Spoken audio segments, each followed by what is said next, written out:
नमस्कार दोस्तों। आज हम डिस्कस करने वाले हैं आप लोगों के साथ 4 और 5 फरवरी की करंट अफेयर। तो चलिए शुरू करते हैं बिना देरी किए हुए। फर्स्ट क्वेश्चन है, हाल ही में रुसोमा संतरा महोत्सव का 5वां संस्करण किस राज्य में शुरू किया है? तो इसका सही आंसर है ऑप्शन बी, नागालैंड राज्य में शुरू किया गया है। तो इसकी डिटेल देखते हैं। यह महोत्सव नागालैंड के कोहिमा जिले में रुसोमा गांव में आयोजित किया जाता है। इसका मुख्य उद्देश्य जैविक संतरा उत्पादन को बढ़ावा देना और स्थानीय किसानों की आय में वृद्धि करना है। रुसोमा को अपनी उच्च गुणवत्ता वाले जैविक संतरों के लिए जाना जाता है और यह मेला कृषि पर्यटन को प्रोत्साहित करता है। नेक्स्ट क्वेश्चन है, बायोफार्मा शक्ति पहल का प्राथमिक उद्देश्य किस क्षेत्र में भारत की आत्मनिर्भरता को बढ़ाना है? तो इसका सही आंसर है ऑप्शन बी, बायोलॉजिक्स और बायोसिमिलर। इसकी डिटेल देखते हैं। भारत सरकार चिकित्सा क्षेत्र में विदेशी निर्भरता कम करने के लिए इस पहल पर जोर दे रही है। ये जीवित जीवों से प्राप्त जटिल दवाएं होती हैं जिनका उत्पादन कठिन और महंगा होता है। भारत को वैश्विक बायोफार्मास्यूटिकल हब बनाना और देश के भीतर ही सस्ती जीवन रक्षक दवाएं तैयार करना है। नेक्स्ट क्वेश्चन है, बजट 2026-27 में डंकुनी यानी पश्चिम बंगाल को गुजरात के किस शहर से जोड़ने वाले नए माल ढुलाई गलियारे की घोषणा की गई है? तो इसका सही आंसर है ऑप्शन बी, सूरत। इसकी डिटेल देखते हैं। तो यह गलियारा भारत के पूर्व यानी पश्चिम बंगाल को पश्चिम गुजरात से औद्योगिक रूप से जोड़ना है। सूरत एक प्रमुख वाणिज्यिक और कपड़ा केंद्र है। डंकुनी से सीधे जुड़ाव से माल की आवाजाही तेज होगी और लागत कम होगी। समर्पित माल गलियारे का निर्माण रेलवे लाइनों पर दबाव कम करने के लिए किया जा रहा है।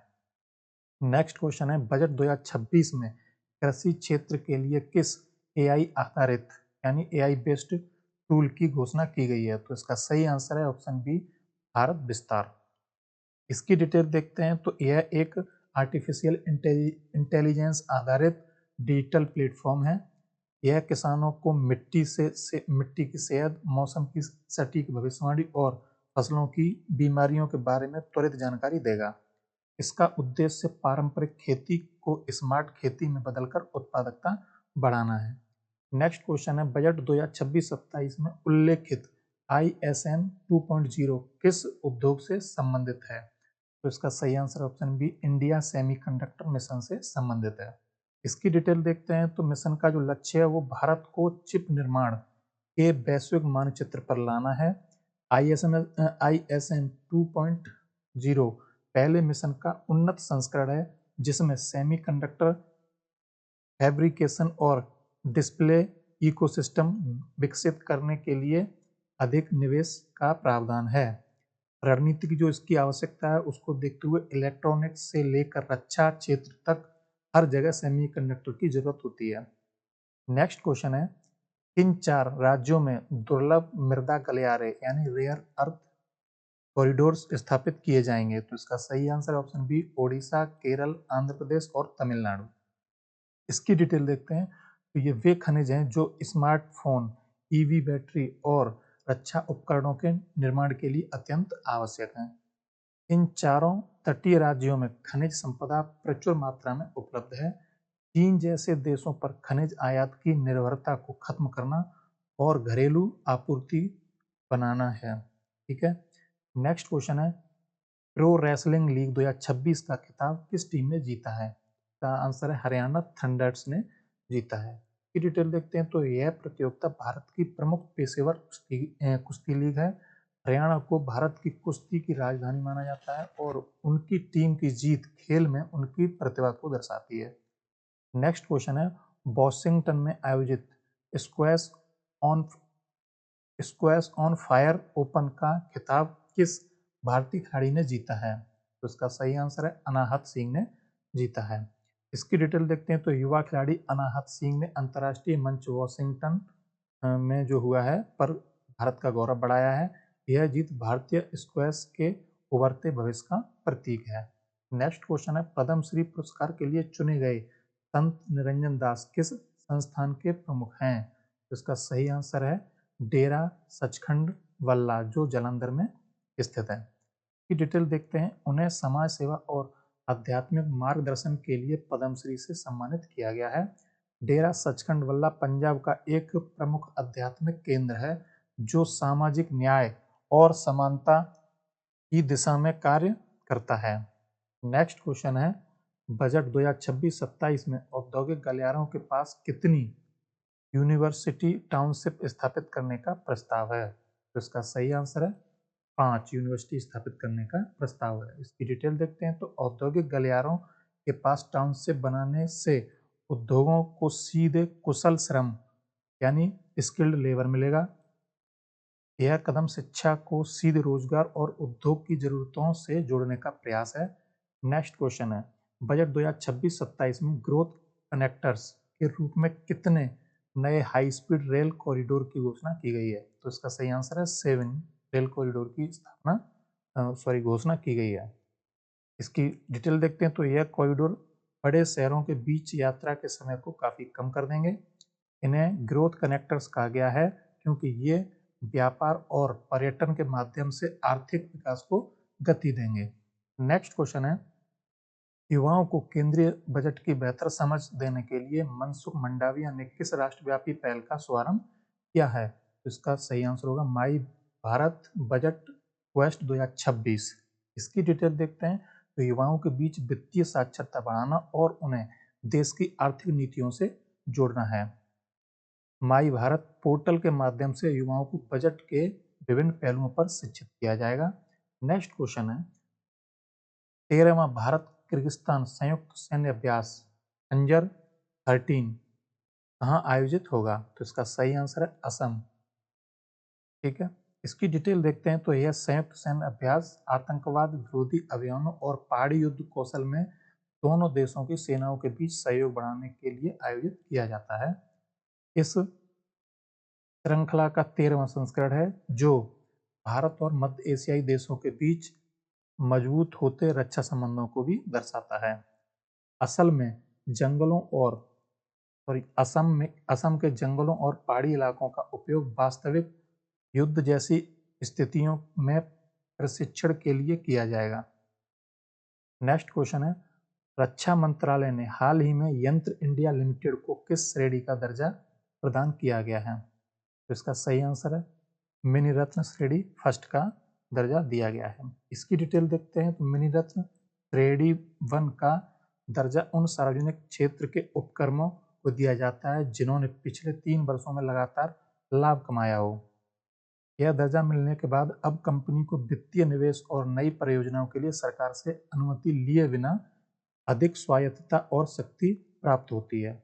यह रक्षा मंत्रालय के अधीन एक महत्वपूर्ण कंपनी है जो गोला बारूद और रक्षा उपकरणों के निर्माण में लगी हुई है। नेक्स्ट क्वेश्चन है, सेशेल्स के राष्ट्रपति पैट्रिक हार्मनी कब से कब तक भारत की आधिकारिक यात्रा पर रहेंगे? तो इसका सही आंसर है 5 से 10 फरवरी के बीच। ठीक है, इसकी डिटेल देखते हैं। तो सेशेल्स हिंद महासागर क्षेत्र में भारत का एक प्रमुख रणनीतिक साझेदार है। इस यात्रा के दौरान समुद्री सुरक्षा, बुनियादी ढांचे के विकास और नीली अर्थव्यवस्था पर महत्वपूर्ण समझौतों की उम्मीद है।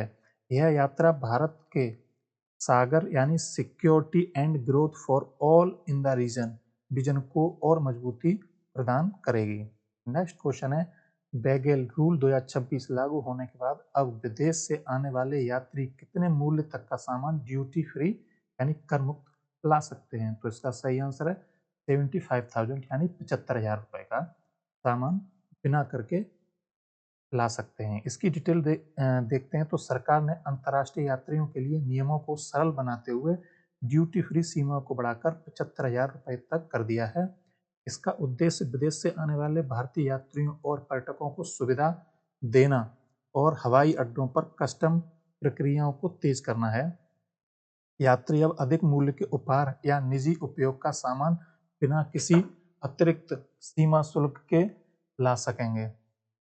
नेक्स्ट क्वेश्चन है, हाल ही में अरुणाचल प्रदेश के किस भारतीय पर्वतारोही ने पश्चिमी गोलार्ध की सबसे ऊंची चोटी माउंट एकॉन कागुआ पर सफलतापूर्वक चढ़ाई की है? अरुणाचल प्रदेश के एक भारतीय पर्वतारोही ने की है। इसकी डिटेल देखते हैं तो माउंट एकोनकागुआ दक्षिण अमेरिका के एंडीज पर्वतमाला में स्थित है और यह एशिया के बाहर दुनिया की सबसे ऊंची चोटी है।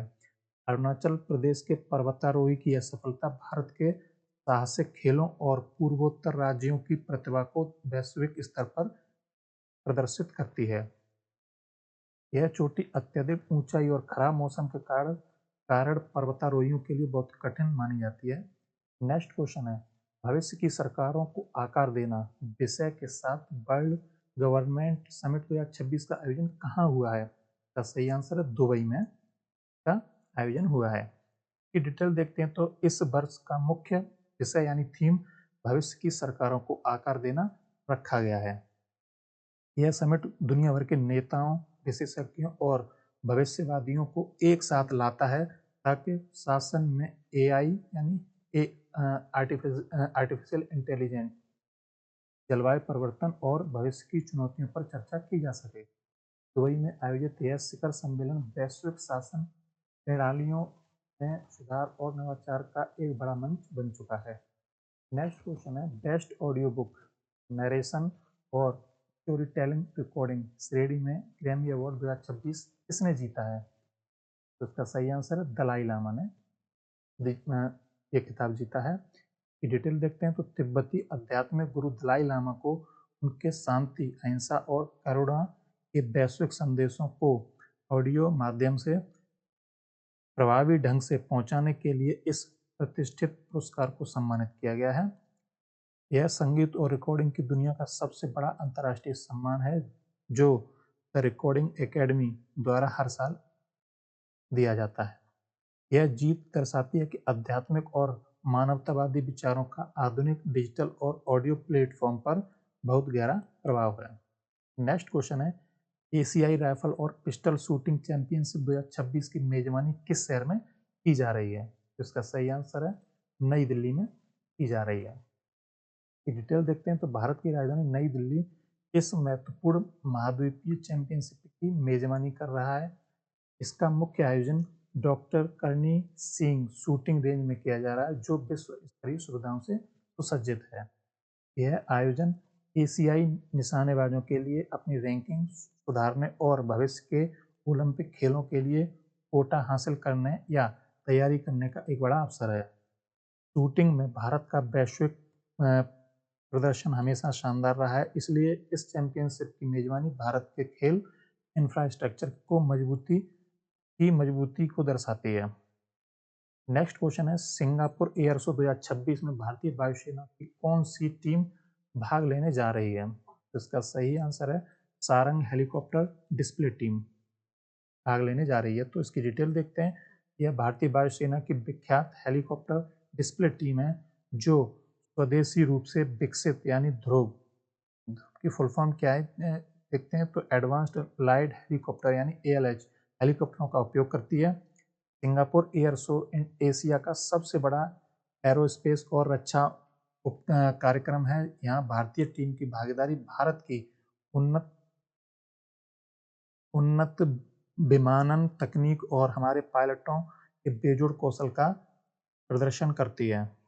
यह प्रदर्शन मेक इन इंडिया पहल के तहत भारतीय रक्षा उत्पादों की वैश्विक स्तर पर मार्केटिंग और पहचान बढ़ाने में मदद करता है।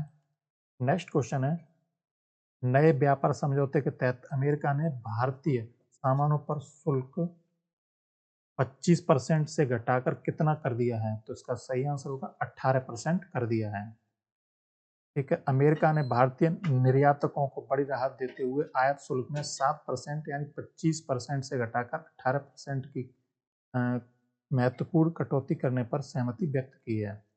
ठीक है, इस कदम से अमेरिकी बाजार में भारतीय सामान जैसे कपड़े, इंजीनियरिंग उत्पाद आदि सस्ते हो जाएंगे और अन्य देशों के मुकाबले अधिक प्रतिस्पर्धी बनेंगे। यह समझौता भारत और अमेरिका के बीच मजबूत होते रणनीतिक और आर्थिक संबंधों को और अधिक स्थिरता प्रदान करता है। नेक्स्ट क्वेश्चन है, रक्षा संबंधों को मजबूत करने के लिए चीफ ऑफ डिफेंस स्टाफ यानी CDS जनरल अनिल चौहान ने हाल ही में किस देश का दौरा किया है? तो इसका सही आंसर है आर्मेनिया का दौरा किया है। इसकी डिटेल देखते हैं तो भारत और आर्मेनिया के बीच रक्षा आपूर्ति यानी विशेष रूप से पिनाका रॉकेट और मिसाइल प्रणालियों में हाल के वर्षों में बड़ी बढ़ोतरी हुई है। जनरल अनिल चौहान की इस यात्रा का उद्देश्य दोनों देशों के बीच सैन्य प्रशिक्षण, खुफिया जानकारी साझा करने और भविष्य की रक्षा खरीद पर गहन चर्चा करना था। आर्मेनिया के साथ बढ़ते संबंध काकेशस क्षेत्र में भारत की बढ़ती कूटनीतिक पहुंच और रक्षा निर्यात क्षमता को दर्शाते हैं। नेक्स्ट क्वेश्चन है, इसरो ने किस प्रक्षेपण यान यानी लॉन्च व्हीकल की लगातार विफलताओं की जांच के लिए एक स्वतंत्र समिति की घोषणा की है? तो इसका आंसर होगा PSLV।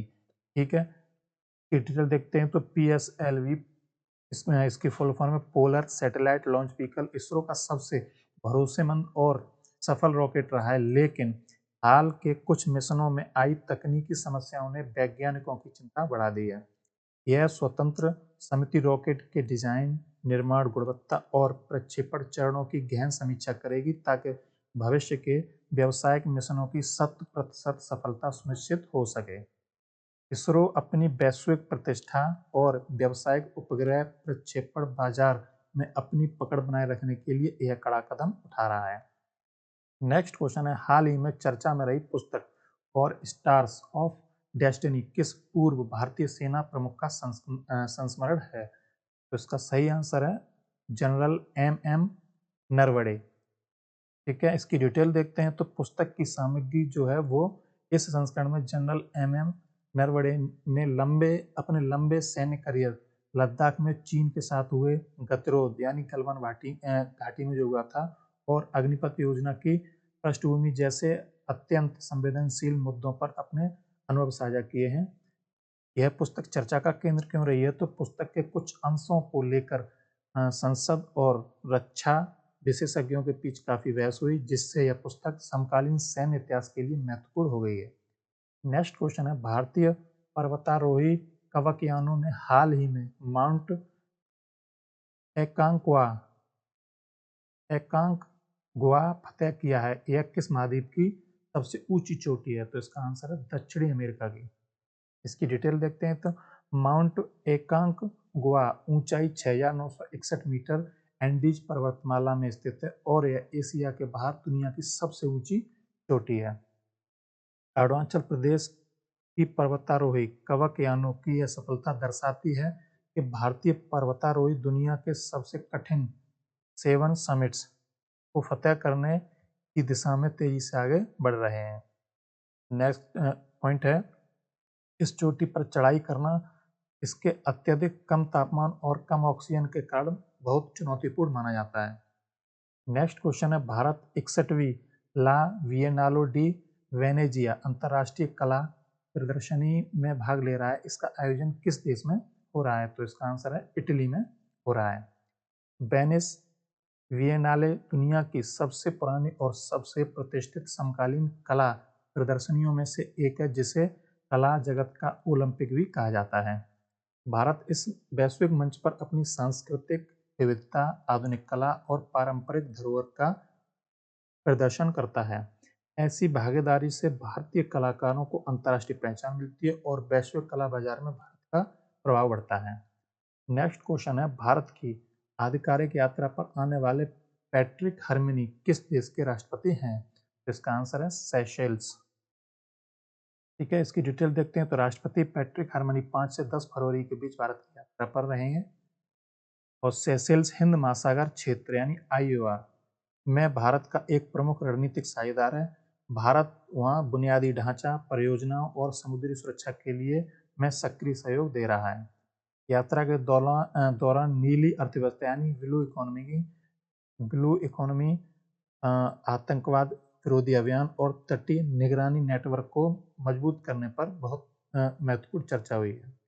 नेक्स्ट क्वेश्चन है, रक्षा मंत्रालय ने हाल ही में किस रक्षा सार्वजनिक क्षेत्र के उपक्रम PSU को मिनी रत्न श्रेणी 1 का दर्जा प्रदान किया है? तो उसका आंसर होगा यंत्र इंडिया लिमिटेड की डिटेल देखते हैं तो मिनी रत्न श्रेणी फर्स्ट का दर्जा उन कंपनियों को दिया जाता है जिन्होंने पिछले 3 वर्षों में लगातार लाभ कमाया हो।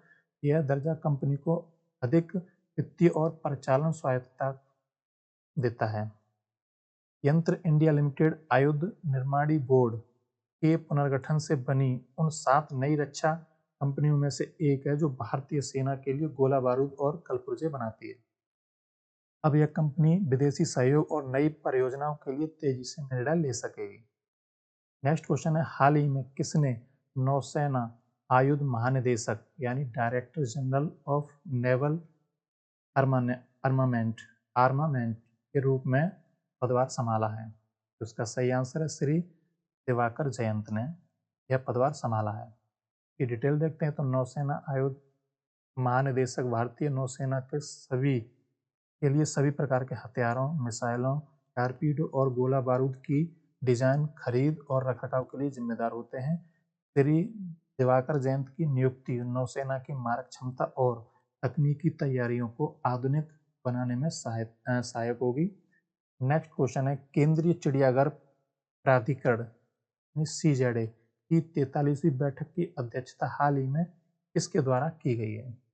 आंसर है भूपेंद्र यादव के द्वारा की गई है। इसकी डिटेल देखते हैं तो केंद्रीय पर्यावरण, वन और जलवायु परिवर्तन मंत्री भूपेंद्र यादव पदेन रूप से CZA की अध्यक्षता करते हैं।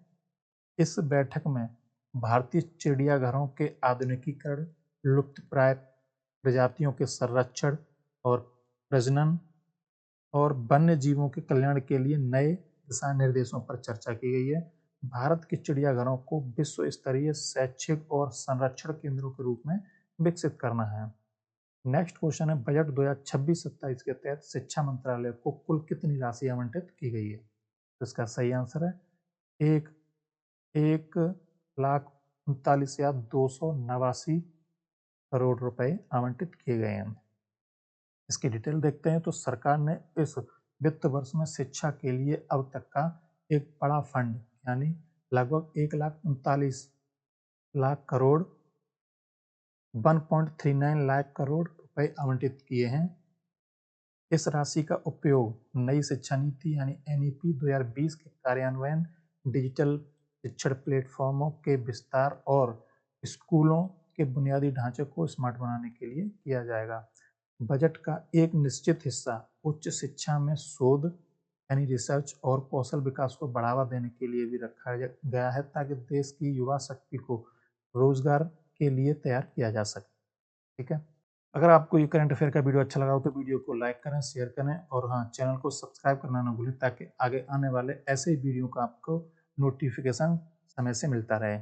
आपके लिए एक इम्पोर्टेंट नोटिस या सूचना है कि आप लोग हमारे टेलीग्राम चैनल और ग्रुप को भी ज्वाइन कर सकते हैं, जिसका लिंक वीडियो के डिस्क्रिप्शन में दिया गया है, जिसपे हम आने वाले एग्जाम्स को मद्देनजर रखते हुए क्विज यानी MCQs सॉल्व कराते हैं, जो कि आपके एग्जाम में आपकी सफलता को और नजदीक लेके आएंगे। जो इसका जो टाइमिंग है शाम को 5 से 7 बजे के बीच रहता है। इसमें 2 क्विज कराए जाते हैं। ठीक है, तो चलिए मिलते हैं अगले वीडियो में, तब तक के लिए थैंक यू सो मच।